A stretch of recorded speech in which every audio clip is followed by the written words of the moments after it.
An interesting tale, very specific to Russia, is about the kolobok or dough ball.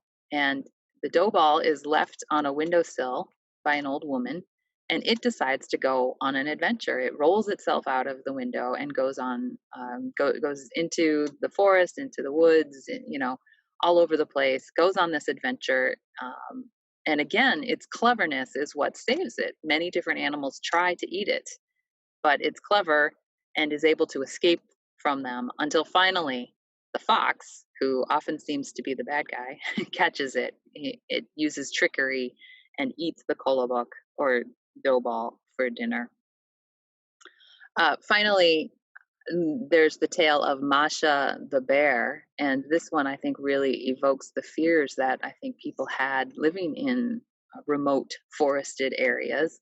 I can think of Little Red Riding Hood as one that I remember and that many of us know about. And Masha and the bear is similar in that it's about a young girl who goes berry picking in the woods and encounters a bear in its hut, and the bear takes Masha captive. So this is the fear that so many people had of the natural world and the unknowns and the wild animals that lived in those environments. So I think it's really expressing the fears that people had of that.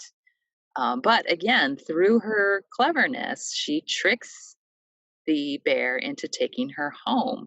She convinces it to bake some pies to bring to her grandparents because she says that's what she was picking the berries for, and she must complete that task. So they make the pies, and she hides in the basket, and the bear delivers them, and that's how Masha is able to get home again. And in this quilt, we actually have a three-dimensional doll that is living inside that basket there, and so you can see the bear returning Masha to her grandparents. And in the final quilt you see here, there are landmarks and traditional forms of architecture from the town of Suzdal. Um, the town, as I said, was founded in the late 10th and early 11th century. It is steeped in history, and it is full of beautiful forms of traditional Russian architecture in a beautiful way to close out this exhibition.